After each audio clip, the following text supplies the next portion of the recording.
Hey, I'm Mike. Hey, I'm Ethan. I watched the first half of The Power of the Dog. I watched the second half of The Power of the Dog. And this is the other half.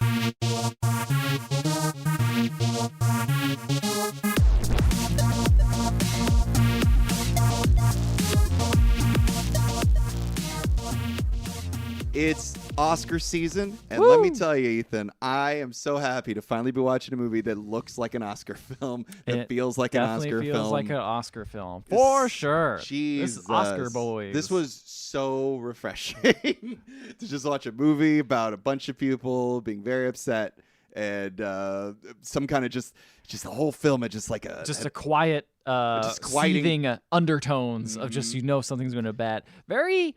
Not just because it's Western, but I got some very big There Will Be Blood vibes from this. Oh, yeah, absolutely. But not as grand of a scale and not as like all out anxiety inducing. Very quiet. But it's very quietly under there. Yeah, it's I'd not agree as with you.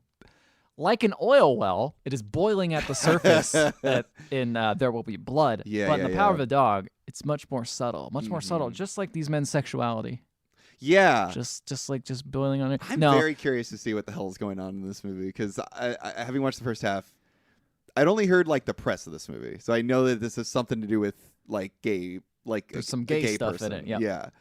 I don't know. I'm assuming Benedict Cumberbatch. Yeah. And I'm assuming Peter, the kid. I relate to Peter. I relate to Peter a lot. Just like this, like kid who just is like, he just wants to create stuff, and he's very quiet and kind of not really outgoing. I think that's the thing. Is like this is. In some ways, this is about repressed homosexuality, in some ways. But I think that's almost like a minor tone to what this is really about, and it's about the overt masculinity of the West. Yeah. And just people in general. Right. And how it suppresses... Western culture for sure. Yeah. Especially. And how it really suppresses those who are just like... Yeah, there's still useful things you can do that aren't just like man stuff, You know what this kind of reminds me of too is that, what's the fuck name of that movie? The Something of a Golden Eye? The mirror? Oh, yes. Yeah. The Reflections of a Golden Eye. Reflections of a Golden Eye. It did kind of have that. In fact, there's a scene that I was like, oh shit, this is right from here. Because it's like, again, very subtextual in my half of the film, but like you get this vibe that something's going on with Benedict Cumberbatch. Like there's even a scene where his brother, Jesse Plemons, falls in love with and marries Kirsten Dunst. Yeah, that's great because I didn't know what was going on. So they were married, and Benedict Cumberbatch doesn't like that. And there's a scene where he goes to a farm, or like the ranch. He goes inside the ranch where all the horses are. And he just starts fucking beating this horse up.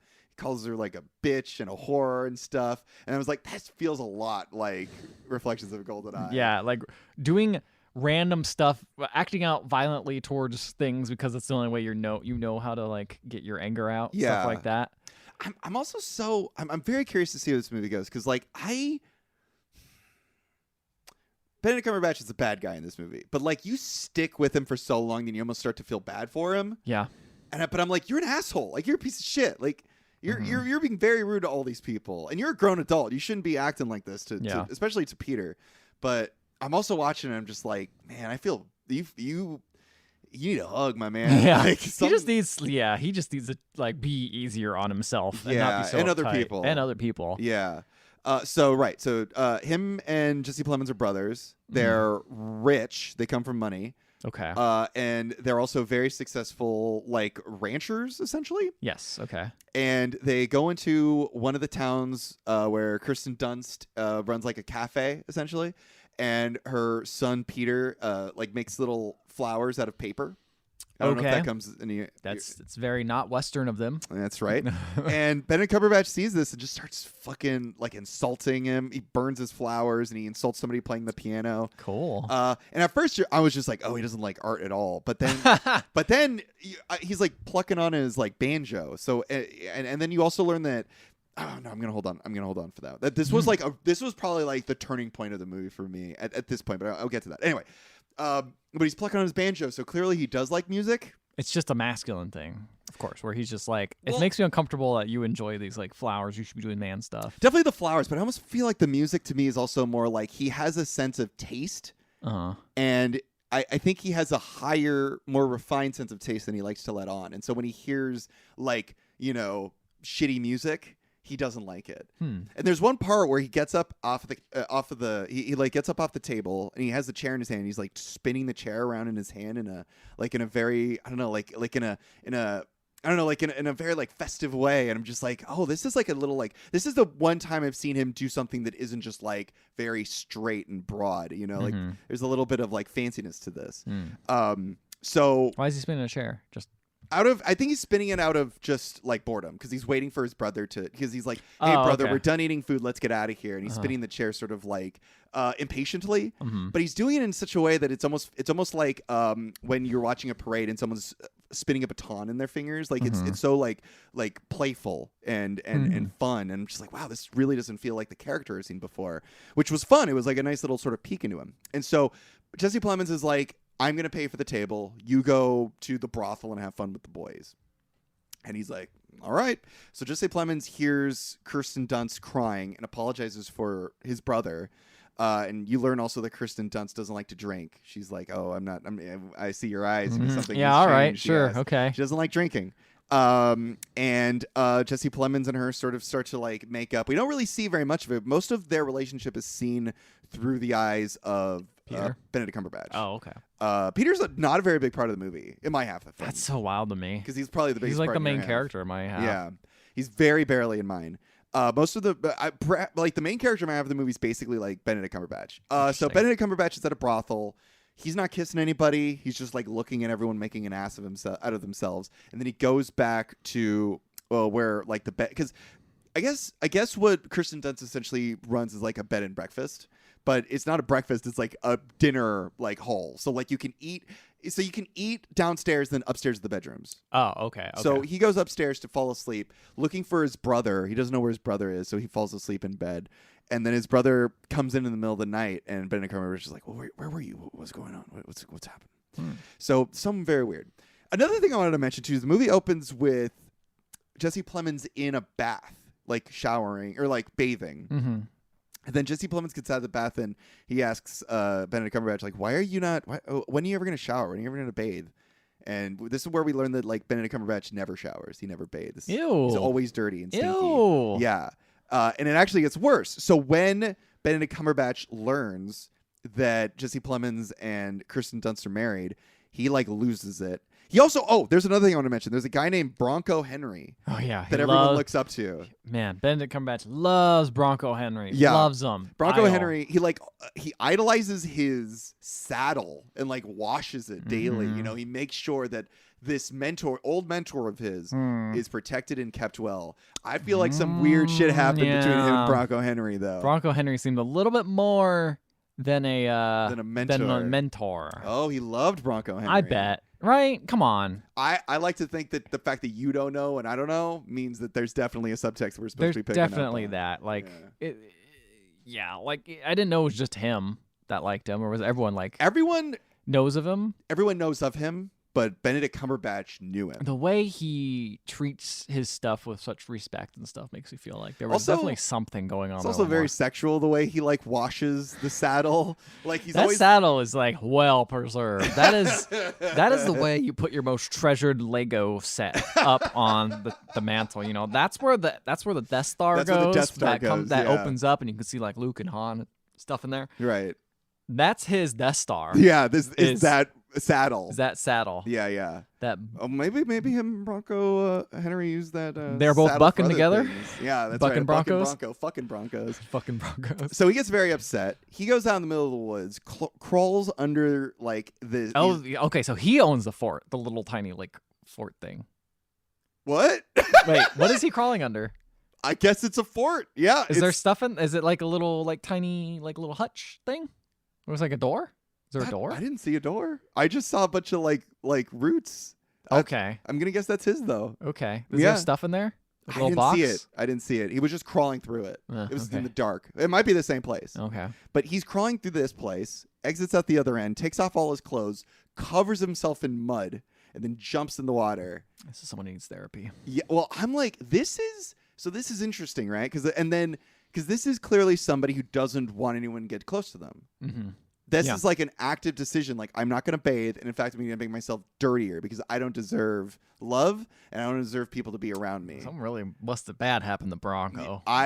Yeah. It might be guilt, too. See, I almost thought maybe something bad happened to Benedict Cumberbatch. Like, I thought maybe he had been like assaulted or something. Maybe. That was my guess. Because like, I think maybe he liked Bronco, idolized Bronco, and he thought Bronco was going to be somebody that he could trust. And Bronco took advantage of that. That's my guess. We have no idea. We don't know, but it's just like when you see somebody that's taking this amount of steps to like appearing super like unattractive and not wanting to be looked at and like people stay away from me. At some point, if you're not showering, you're doing it to yourself. Right, exactly. That's the thing, right? It's not just that he's not showering. He's making himself actively dirty. But he did go into the river. Like, he does a dirty river. Oh, was it a dirty river? Yeah, he covered himself in mud and jumped in the river. Yeah, but the river would wash off. It's not a river. The mud. It's like a pond.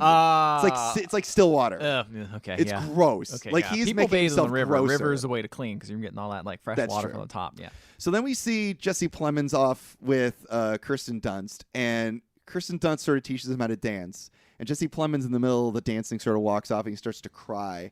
And you can see how much this means to him that somebody is close to him because it's clear that his brother has been very absent in his life, very distant, and not just absent and distant, but also like abusive. Like he calls him Fatso all the time. Damn. Like that's just what I don't think he ever calls him by his name. He's always just like you're fat and you're Fatso and you're stupid and you're spoiled. You know, you went to college and you dropped out. You know, you're a waste of space. Yeah. And you're an embarrassment and you're a disappointment. And he also just like looks after him too. Like when he sees that him and Kirsten Dunst are going off, he writes a letter to his mom and dad and go like, you know, he's going off with this lady. Like it's like he's actively trying to make sure that this relationship is just between the two of him and that he has control over it. Which again makes me feel like he might have been abused when he was younger. Because like, you know, this is what an abuser would do is like try to separate other people from people and then also belittle them and make them feel like isolate smaller. them to have control over them. Yeah. So eventually Kirsten Dunst comes back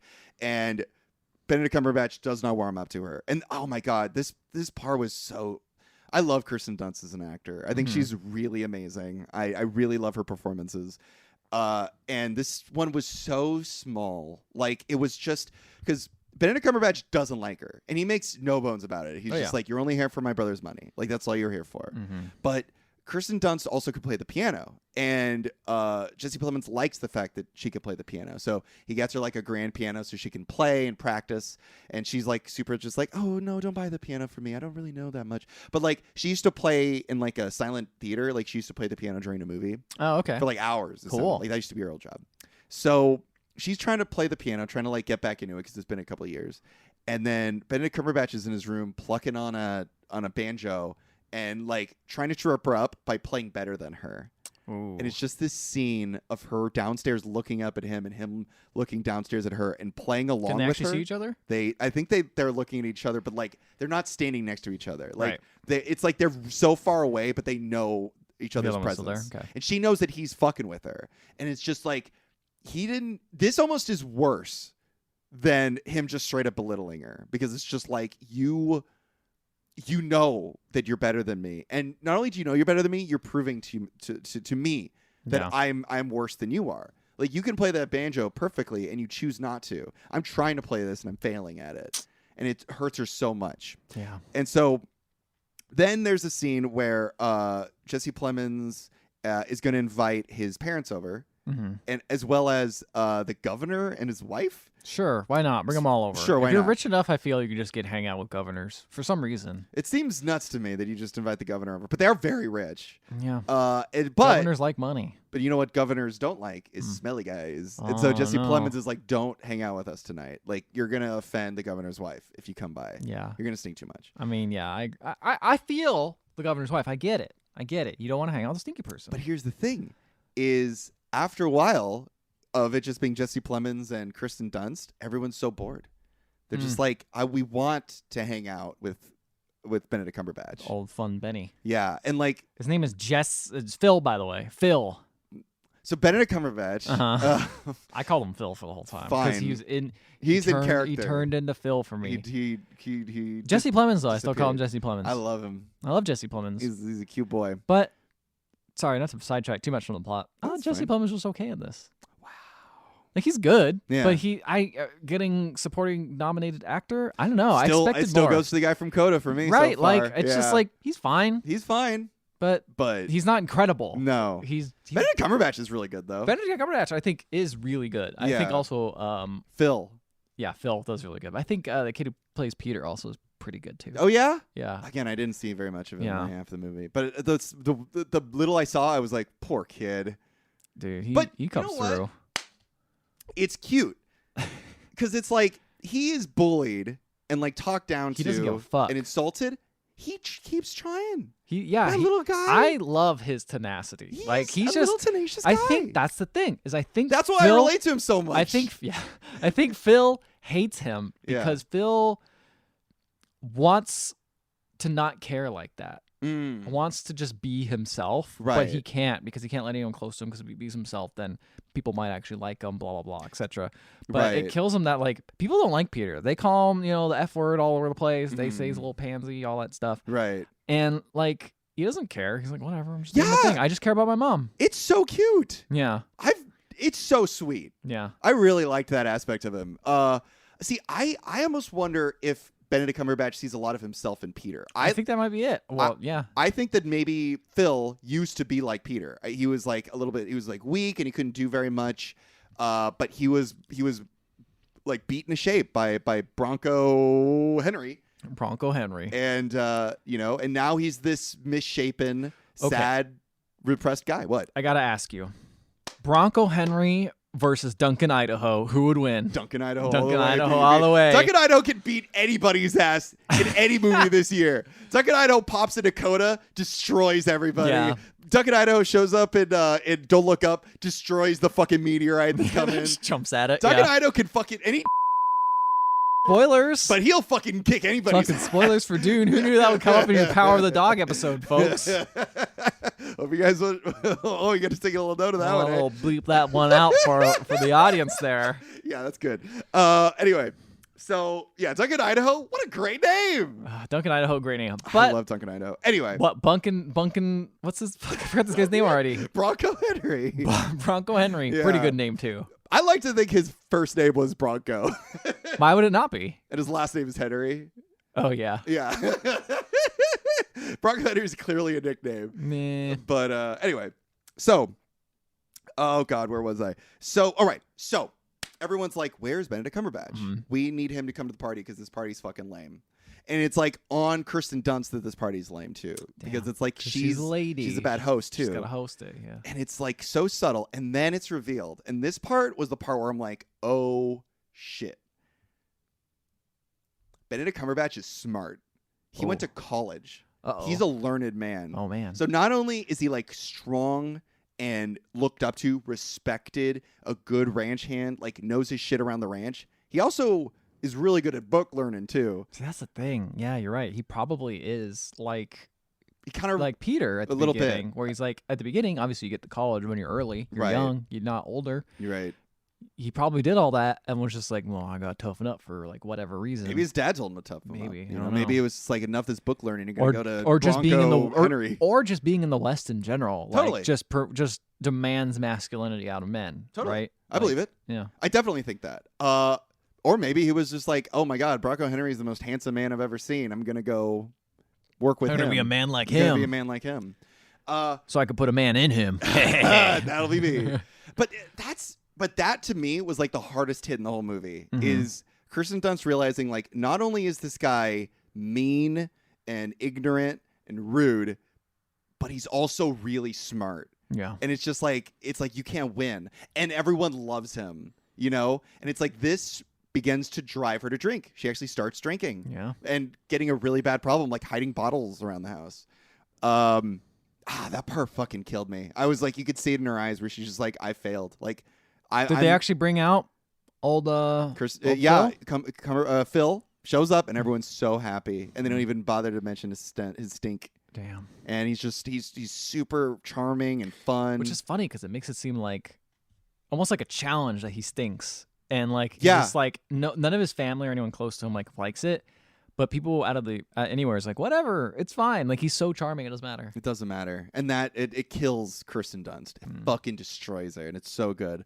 Also, this movie's broken up into sections. Yeah, there's like numbers, right? So I believe this is section 4. Yeah, 4 is the last one I think you were in. She's going to pick up her son, Peter, from college. He's known as, I think, so he's already went to college. He's coming back. He attended college. So he's not taking summer break or whatever. I think he's taking a break, yeah. Okay. And he's going back home to stay with his family. And he loves college. Everyone loves him at college. He's made friends there. But now that he's going back to the West, he wears this goofy-ass getup with, like, a white shirt, white shoes, a big, like, 10-gallon white hat. And I'm just like, dude, you are making yourself you're making yourself a target right now. But, man, that was me when I was a kid, too. I fucking work. Mike, you want to explain your outfit when you were younger? Yeah, man. You want to get into it? Well, when I was in first or second grade, I wore cowboy boots to school every day because I thought it was cool as fuck. And kids constantly would make fun of me and like try to steal them and shit. But I was like, I love these fucking cowboy boots though. What's funny is if you were born in the Power of Dog era, people be like, all right, that's what you're wearing. That's cool. fair. Very that's nice. True. But I probably wear shit that you'd probably be like, I don't know, I like tap shoes or something. I'm just always like against something the grain. different. Yeah. When I was in high school, I wore like 5 watches on my arm because I thought that was cool. I wore goggles. I was a fucking weirdo. So I really related to Peter here. I was like, yep, I get this guy. Yeah. But Peter returns home and he's immediately bullied. Oh yeah. By not just by Phil, but Phil's all of his ranch hands, and he encourages it. He's just like, make fun of this guy. Yeah. And that's the end of my half. It's the end of your half. Yeah. Okay. So I'm very curious to see what happens next. Boy, it goes places. What? So okay. I was when I was telling my wife we were watching this, she's just like, "Oh, what half you got?" And like the first half, she's just like, and I'm like, "What does that mean?" Has she's she just seen it? No, she's just heard about it. Oh, okay. She's just heard about how it ended. But I'm like, what the fuck is going on? I was like, I was like halfway through my half when that happened, and then the second half, I'm like, what? Like my mind was like spinning. I'm just like, what is gonna happen? Like I was starting to like look in the background for clues. I was like, what the fuck is how is this movie gonna end? So now I'm on pins and needles, guys. Oh yeah. So, I don't know much about this Peter guy. All right. He seems like he shouldn't be in the West. No. Just from what I can judge should from be the in the way East. he looks. Yeah, he should be in the East. He should be something more affluent, more accepting. Yeah. More progressive than the West, which is based with a bunch of cows and shit. Right. And the first thing he does is he shows his mom, who's Kristen Dunst, who's hiding bottles in the bed. Kirsten Dunst, excuse me. It's okay. I call it Kristen all the time. It's Kirsten, right? It's so close to Kristen. It's very close, yeah. And Peter made a trap, and he caught a bunny in it. Yeah, that's right. He killed a bunny. He didn't kill a bunny. There's a bunny inside of it. It's a live bunny. It's alive. It's a live bunny. Oh, okay. That's right. I saw him setting the trap up. Oh, okay. Yeah, okay. Wow, he's a no-kill guy. Come on. That's right. Now. That's right. So, he's definitely going to do a no-kill run in Undertale. Yeah, exactly. So he has the bunny, and she's very happy. She's like, "Oh, it's so cute. I love the bunny." I wonder what's going to happen to it. So a little later, she's downstairs and talking to people, and the little housekeeper is like, "Hey, I want us to go see the rabbit and give it a carrot." So she goes up. She's like, "Hey, Peter, where's the rabbit? Wants the carrot?" And he's like, "The rabbit doesn't want one. Doesn't want to eat." It's like, "Oh, okay." And then she walks over to him, and all you see is his back to the camera, and you see her look over what he's doing. And she's like, "Oh my god!" And then she just walks away, and you see the rabbit is being dissected. Oh, it's all cut up, so he's not a no-kill guy. No, he's all for killing. He killed it, but for scientific purposes. That's the thing is, I was like, "Whoa, what a fucking psychopath!" Because I didn't know what his thing was. Yeah, I was like, "Is this going to be like a dark reveal or something?" He's like an anatomy professor. But yes, then I realized he wants to be a surgeon. Yeah, so he's like, "I have to dissect things." That's what he tells his mom. The young maid, by the way? I do not. She was in last year. She was in oh god. She was an oh god. Rabbit.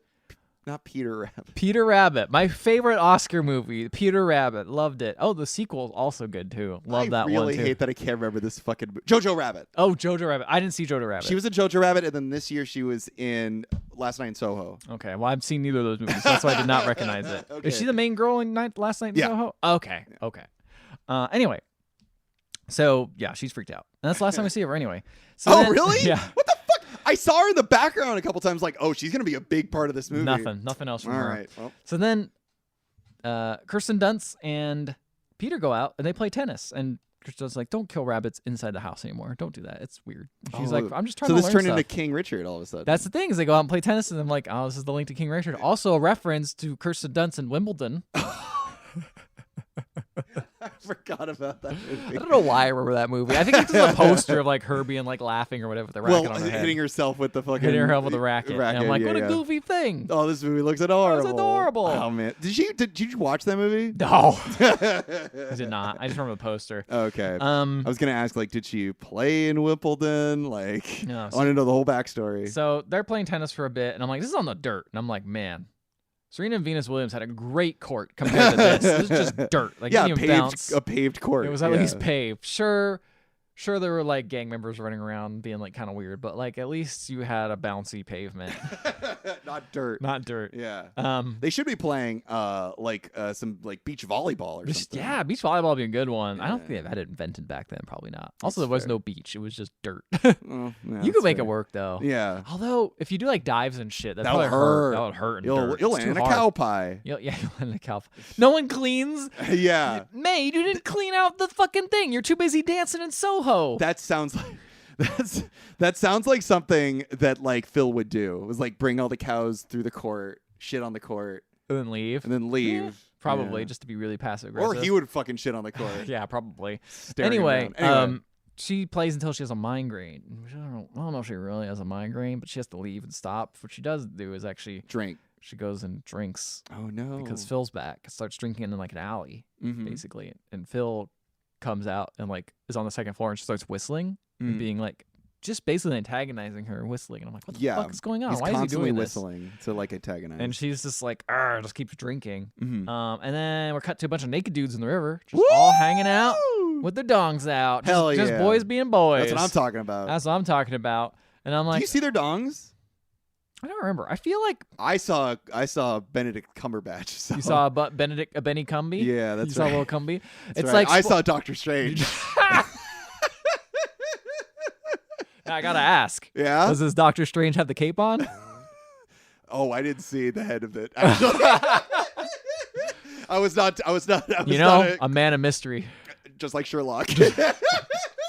Just like Sherlock, we got to get down to it and figure it out. That's right. He was born in England, so probably not. That's fair.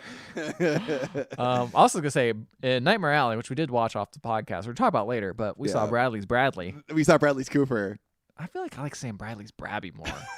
Bradley's Bradley? Bradley. I just fucking say it wrong. Bradley? I'm slurring. I'm drunk. Bradley's Bradley. Okay, that's fine. We saw that. Okay. Any other dicks we saw so far at Oscar? I don't think so. I don't know. Van Morrison did the music for for Belfast. He's a pretty big dick. Hey! You're really trying to figure out dicks. No, I'm just thinking. I'm like, I feel like I haven't seen any female nudity, and this is all male nudity. Which, hey, male nudity's mix coming it up. back. Male nudity's coming back, baby. Yeah, I'm all for it. Let's do it. Yeah. Anyway, a bunch of naked guys running around. I do like it though because they suntan. Being naked and they just put their hats over their dicks. That's pretty great. And I'm like, that's funny. You don't want sun getting to that. Yeah, you'll shrivel up and die. That's a bad sunburn right there. Exactly. God, every time you get a boner, it's just fucking pain. Oh God, the skin just stretches. Ah. Hey man, though that's a built-in condom right there. God, what the fuck? I don't understand how that works. Yeah, well, so you've got that extra layer of skin, it's coming off. You just very secure. That was really gross. That's perhaps the grossest thing we've ever said on the podcast. I like to feel like we've matured a lot. We have matured. We've matured a lot. But that was the 5 years or 7 years we've been doing this or whatever long. Who knows? Yeah. That was the disgusting. Grossest thing we've ever said on this podcast. So I apologize. I apologize for both of us. I apologize. That's okay. Too. Yeah. It's only gonna get worse. No. So Phil just walks by them and just ignores them. Doesn't hang out with all the boys. Oh no. He goes to his own sad little section of the river and takes his shirt off, and then he has this rag. This kind of like long scarf. Have you seen this before? No. Okay. I don't know where it came from. Okay. But he's like rubbing it on himself and like smelling it. And then maybe it's the rag he was using to like clean Bronco Henry's saddle with, because he was using a rag to do that. Oh. So he's rubbing all over his face, and he starts jerking off. Whoa. And I'm like, there's been a lot of jerking off into rags this year too. The Green Knight had that as well. Oh yeah, that's true. That's not an Oscar-nominated movie though. Get that out of here. That shit was bad. No. Does he come in it? No, he doesn't come in it. He's just jerking off in his pants. Oh. But I got some big room vibes, The Room? The Room.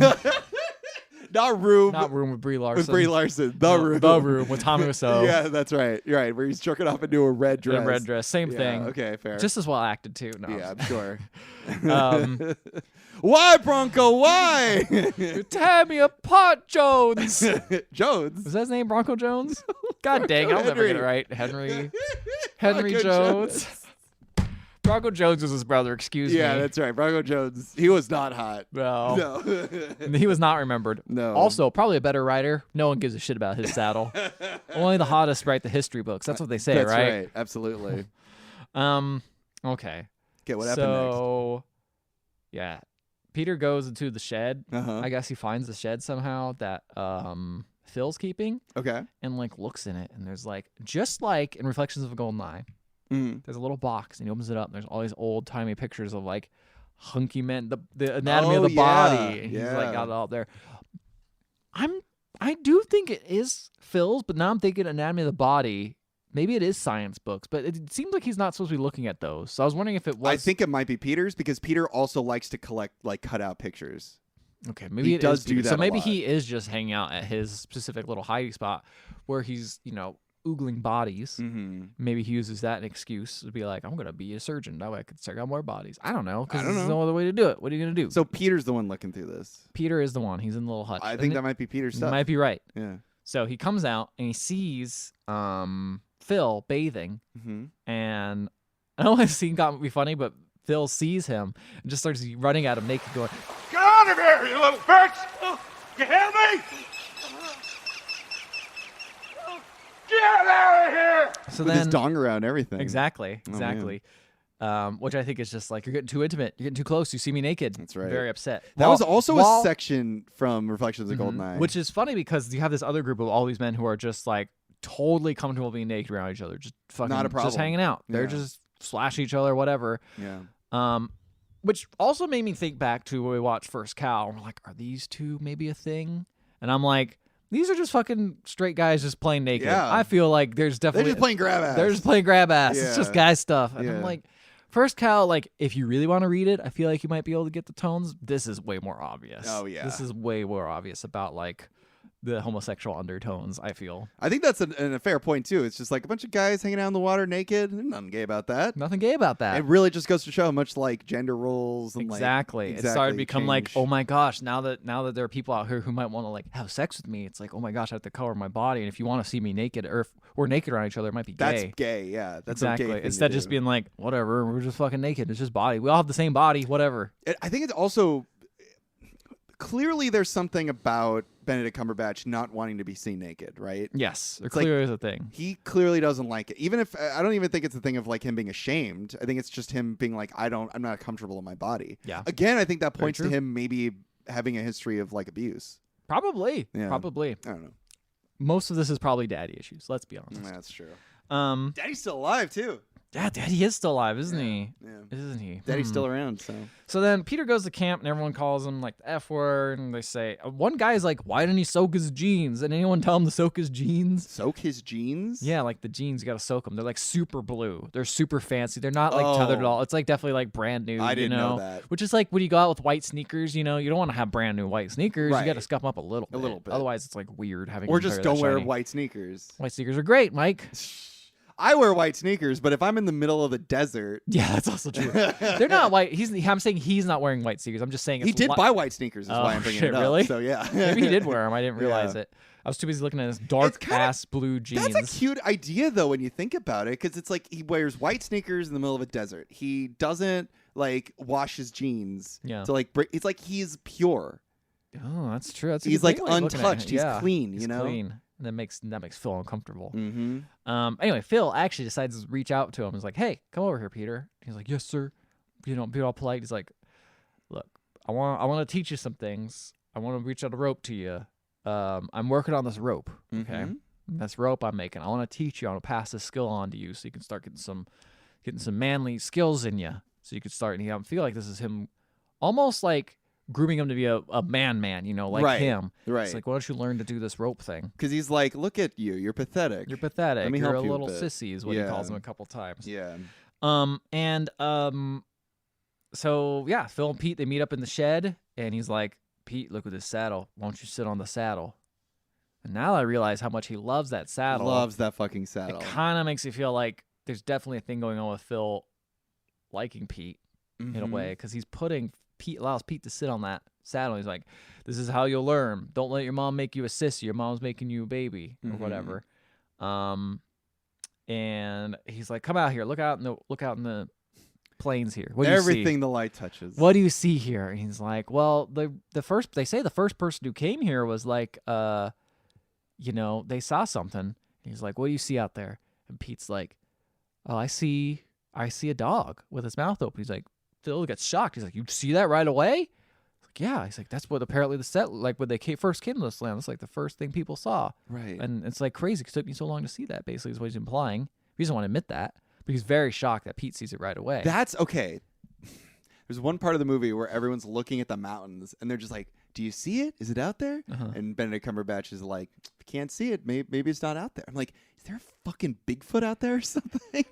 Like, it's like a shadow. Right. I get it. It's a shadow of like, it looks like he explains it's like a dog with its mouth open. And I see it. Like it's there. But yeah, that's interesting.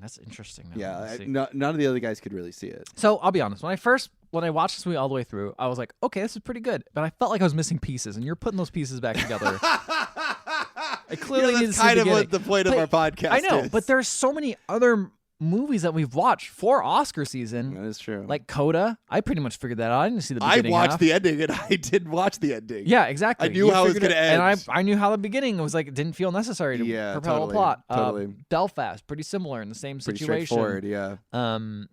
What was another one? Don't look up. Don't look up. What's gonna happen? Yeah, I mean, that one maybe was a little more on edge, but even then, it was still pretty obvious. King Richard. That's a true story. I mean, that's a true story, so it's a little tough. We all know where that's going. Yeah, that's going. What's gonna happen to little Serena Williams? Will she make it? Venus Williams? Yeah. But so many of those were kind of straightforward. This is the first time I'm like, oh, I need to see the beginning because this doesn't quite add up. Yeah. Which is good. I like that. Good. I like that. It's been a while. It's been a while since the other half podcast. This is what I'm fucking saying. Like, this is like the first true Oscar nominated that feels like an Oscar where they movie. actually like have stuff that calls back a lot more than other movies. And like layers of stuff you can look into. Exactly. Questions unanswered, Good shit. Anyway, so Peter's like talking to his mom, and he's like, hey, you don't have to like figure out anything to fix me, Mom. We're doing okay. And she keeps saying like, we're not unreachable. I have no idea what that means. At this point, like she's tanked all the time. Oh, like she's just drunk always. Poor thing. So I don't even know if I'm supposed to understand what he says. But anyway, he keeps trying to learn. He's like, I'll fix you, Mom, so you don't have to worry about all this. And he is trying to learn how to ride horses, but he keeps falling off. Eventually he figures it out. And then he goes off on his own and finds like a dead cow and starts cutting it up. And I'm like, oh, okay. He's like trying to learn some like dissection shit. He's like moving on to bigger stuff. Right. So then we go to Peter, and he goes off with Paul. Or Phil, excuse me. I don't like calling him Paul. Too many P's in here. Peter and Paul. It's too biblical. Very biblical. And there is no Paul. You made up Paul. In the Bible? No, in the movie. That's what I mean. Yeah, I made it up. That's what I'm saying. I mixed it up. It was very biblical. I see. Yeah, okay. Yeah, you made up Paul. There's no Paul in the Bible. I was like, what are you talking about? Sorry, the book of Phil. Yeah, the book of Phil. Philippians? Fuck that. It's all about book of Phil. He's a Philistine. He's a Philistine. You're wrong.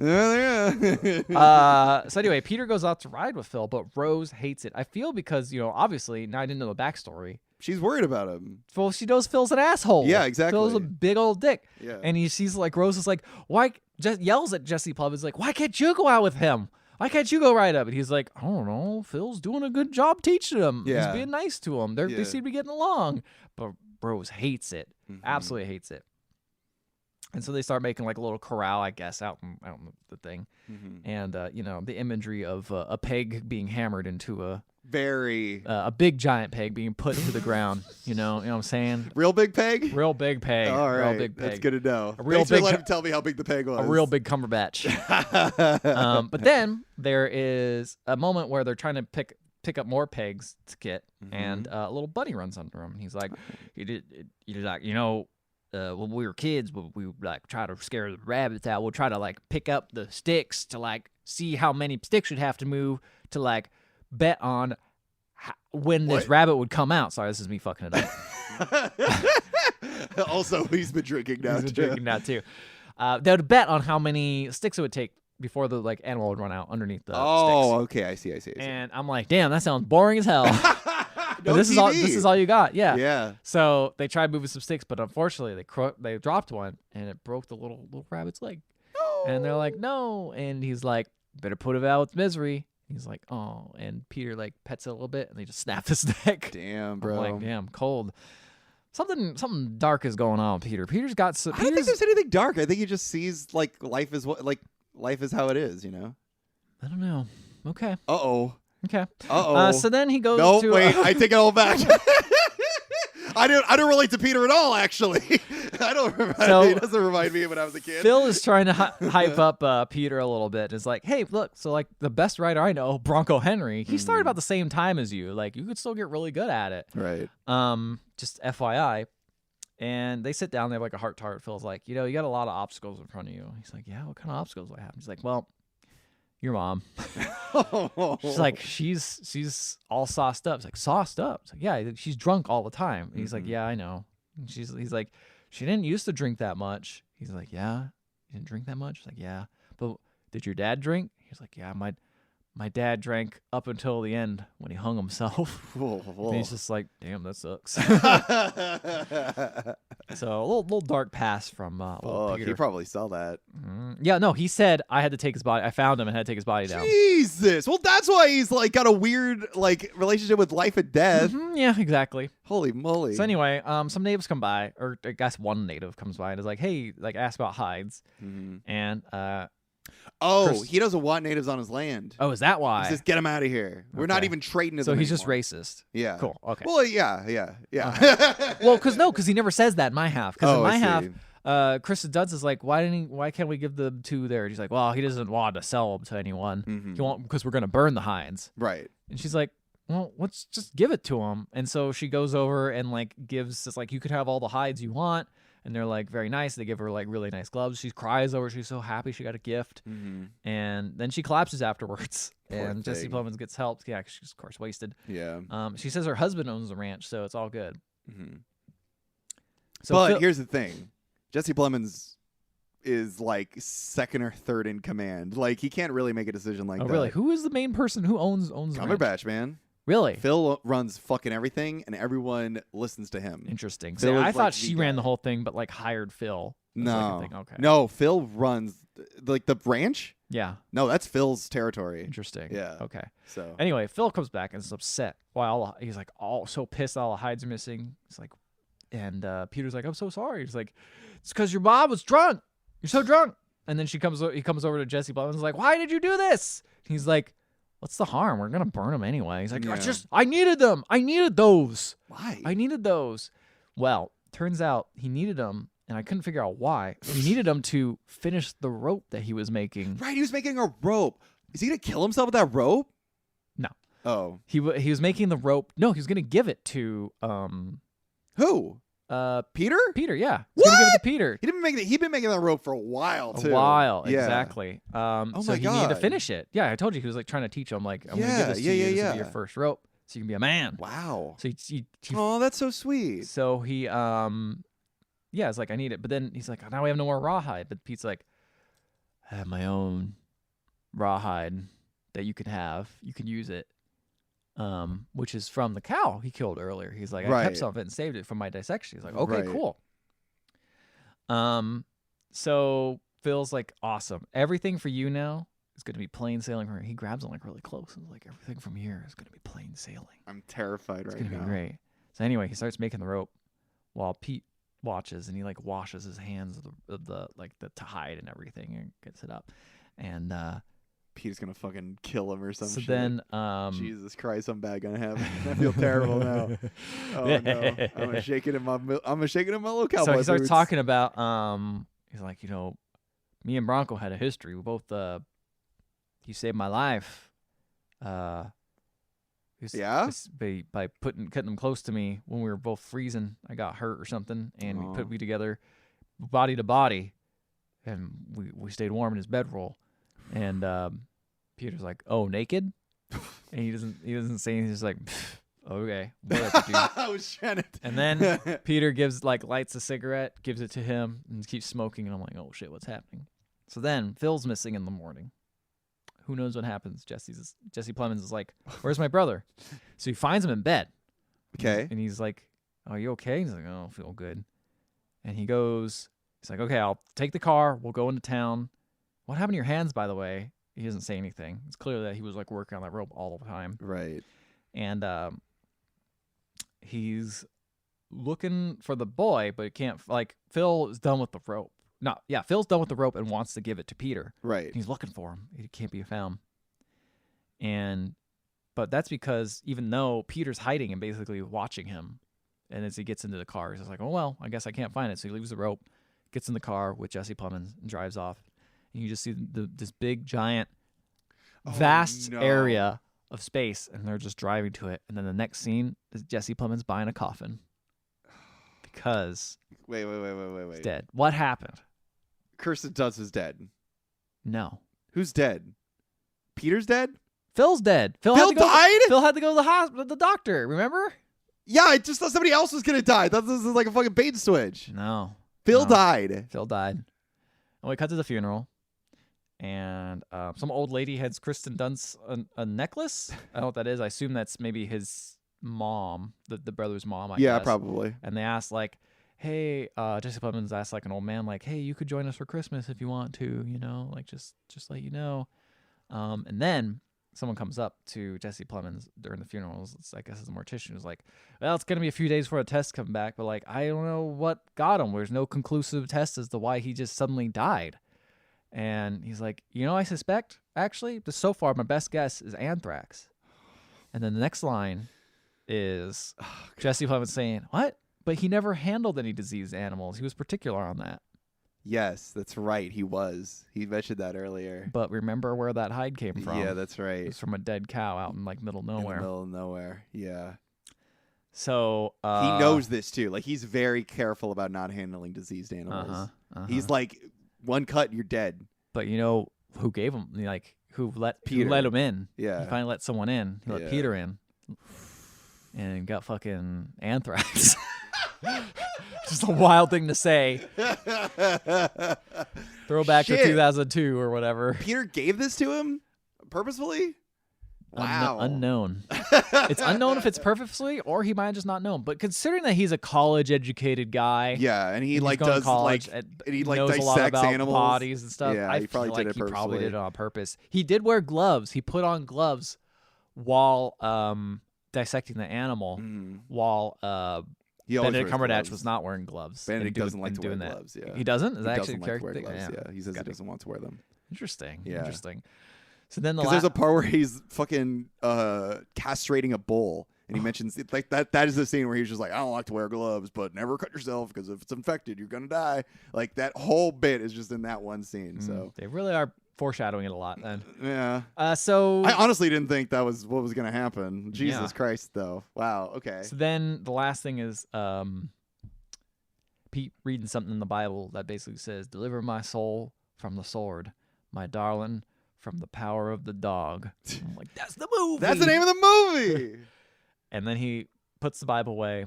He looks at the rope as he's sitting on the foot of his bed or on the side of his bed. He puts the rope underneath the bed, and you see a shot of just the rope going underneath the bed. And he walks off, and he looks and sees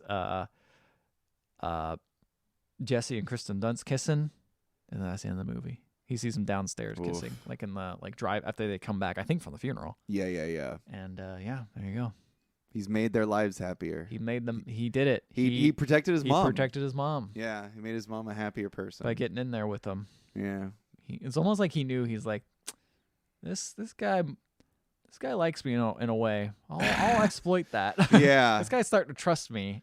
I'll go with him on this manly stuff that he wants me to, but I don't really care. This is a really good movie. It's a good movie. It's like, Jesus Christ. It's good. And I just love how the whole time, like ever since, I don't know, maybe the first time you see him bathing and it gets caught by Peter, the music just changes into like just kind of like There Will Be Blood. It's like There Will Be Blood music. Yeah, Johnny Greenwood. Yeah. Tons of violins and stuff.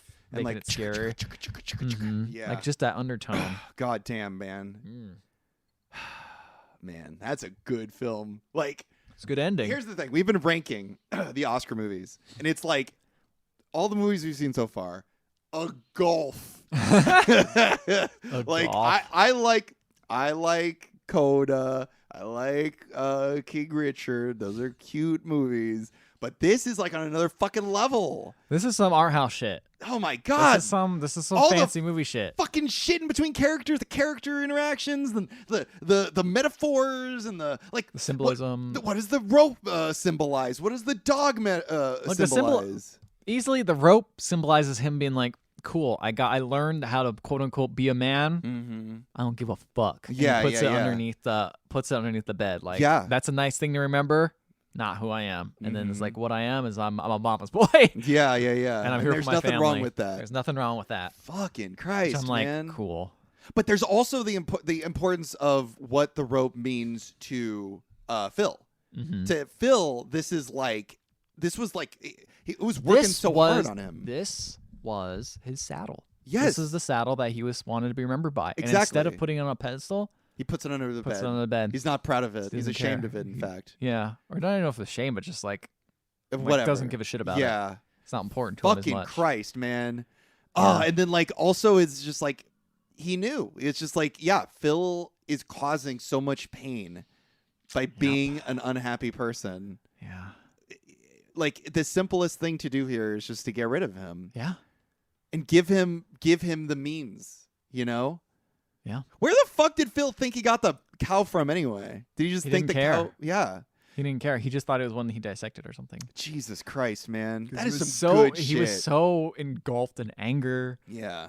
the betrayal, and he's just like, oh, I could trust little Peter. Yeah. What is he ever going to do? He's just a little He's weakling. just a little weakling boy. He's not going to Yeah. do it. He knows exactly where to get them, and you'd probably trust him too. Anyway, Yeah, like why would he exactly. want to kill you? You know, he But he seems to really look outsmarted up. him. He really looks up to me. How could anyone want to kill me? Yeah, everyone yeah. loves me. Yeah, I'm so charming. Yeah, I'm so charming. Everyone Yeah. likes me. Why would But I he die? forgot that he fucking like Was being a shit to his mom, and like mom literally like his said- mom got a migraine as soon as Phil got back. yeah. Because she's like, fuck, I'm having a good day, and now Phil's Now here. I'm Phil's going to go here. drink now. Yeah.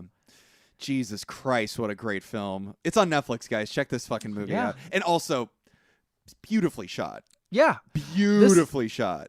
it was really good. I don't think it was the best shot movie ever, but it was very well done. Yeah. There was some good stuff. I don't know. I feel like there's other movies that we've seen that I felt like were better shot. What, like Belfast? I think Belfast maybe, and Coda? honestly, King Richard was shot really well. I liked how King Richard was shot as well. I think that probably is a really good looking film as well. That one's cool. And then some other movies that we haven't mentioned. Yes, that that's we've right. We'll seen. talk about later. Talk about later. Yeah, I guess it's more just like I really love how Jane Campion, is that how you pronounce her last name? I think so.